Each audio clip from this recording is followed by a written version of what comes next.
But I remember in the interview you said something about, you know, there were two questions, or you were addressing, you know, a major question per in each book. story, yes. And so what is the major question in No Graves as Yet?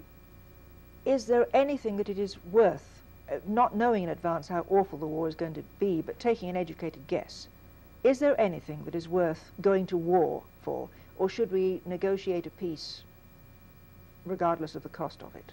And so what you actually have here is a road accident for a man and his wife, and then it appears to his son that, from information from the other son, that it was not an accident, that it was probably deliberately caused, sabotage, murder, whatever, and that the father that died was in possession of a document that would disgrace England. Yes. Well, it would change the course of history, and to England's dishonour, which was incidental, but that would be a partial result, England's dishonour beyond almost imagining.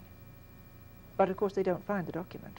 Right, but what would be the anticipated effect on the looming war? Because in the background of all this, it's that summer of 1914. Yes, it's the same day. The two parents are killed in a car accident the same day as the Archduke and Archduchess are shot to death in a car.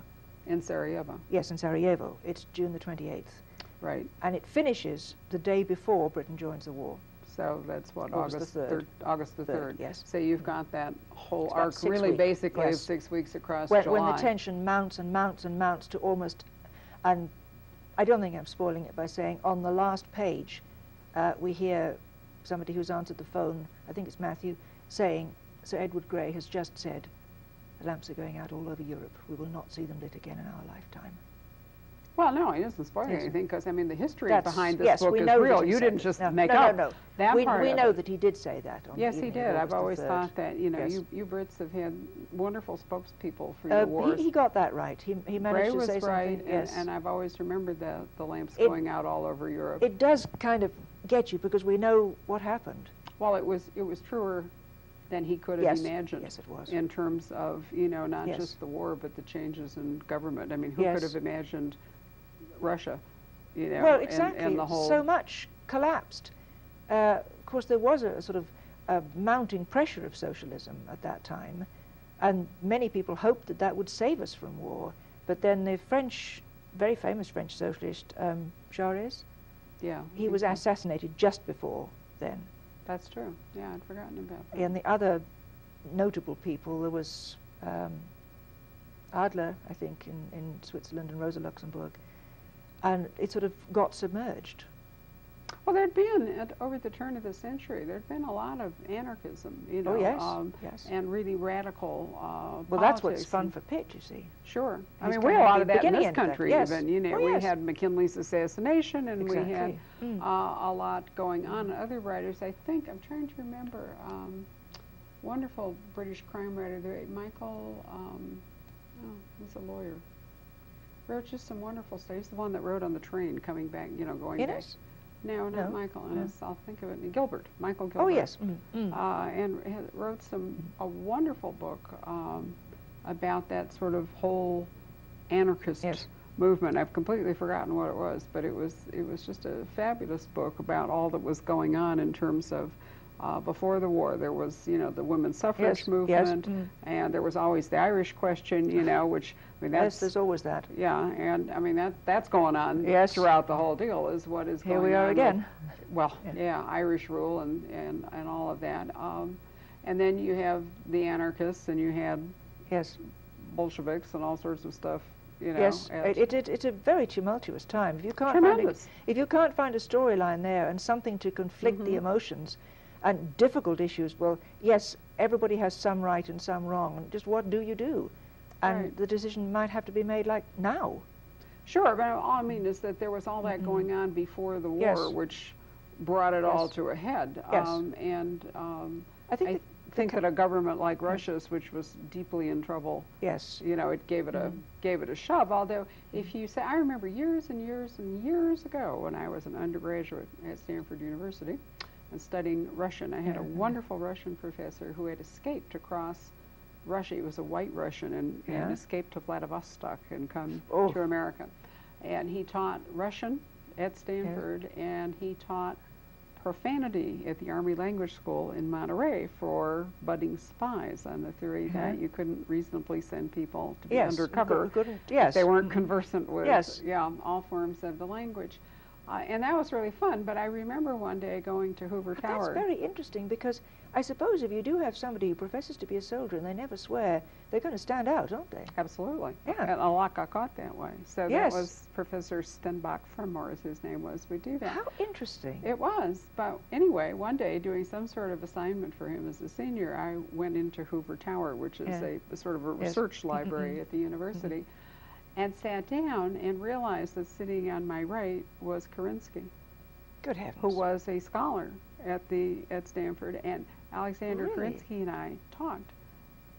Oh my goodness. And my Russian was not terrific, but it wasn't terrible. And we were able, and it was, and I was really, I mean, you can't obviously plunge into a tremendously deep conversation in those circumstances, but it really made me think, you know, because it could have gone, he was the moderate, you know, and it could have stayed. And I was dying to ask him, at what point, you know, was there a tipping point? At what point did you lose it? Did the radicals take over? And I mean, you can ask the same question of the French Revolution. There was a chance. Or the Iranian, or any other revolution. Yeah, I mean, there's always kind of a moment, you know, when it looks as though moderation could kind of, even in your, and in fact, in your 1848 revolutions that you wrote about, the moderates did hold. I also wrote about a full length, which hasn't been published in this country, about the French Revolution. That's right. And again, if Danton had survived, would it ever have gone into the High Terror? And it's the High Terror, of course, that eventually does in the revolution and forces. I mean, Napoleon could not, I think, have arisen in France if the High Terror had not been that hysterical. Exactly, and what they really wanted then was some sort of strong person to bring it out of. But it's so ironic, you know, that they cut off the heads of the kings to get rid of absolute government and ended up with Napoleon. Even worse. But is that not the pattern of revolution? To a tremendous degree. I think it is. You know, it's certainly true in Russia. Yes, and in Iran. Yeah. I think this is what happens. You start out intending to overthrow a despotism, and you end up by being even more despotic in order to control what you see as evil, and then somebody else comes along and does the same thing to you. Well, what you've done too is you create a vacuum into which anarchy runs, and then somebody's got to find a way to kind of shovel it in. When I was studying political science and history, it was to some degree called, at least in France, the man on horseback theory. Oh, you know, that no, I don't know. Yeah, when you know, out of chaos would come.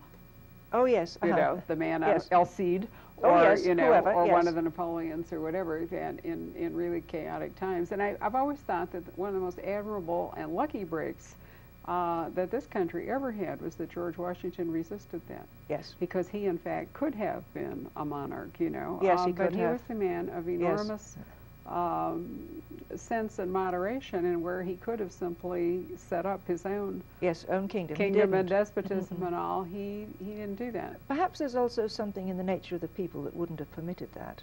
Well, I don't know. You know, it's very hard to say, but if you look back at that was a very chaotic time. We didn't. There were all those issues about whether we could have a federal government, you know, at all. Would there be a central power? Levying taxes and raising armies were the two things that the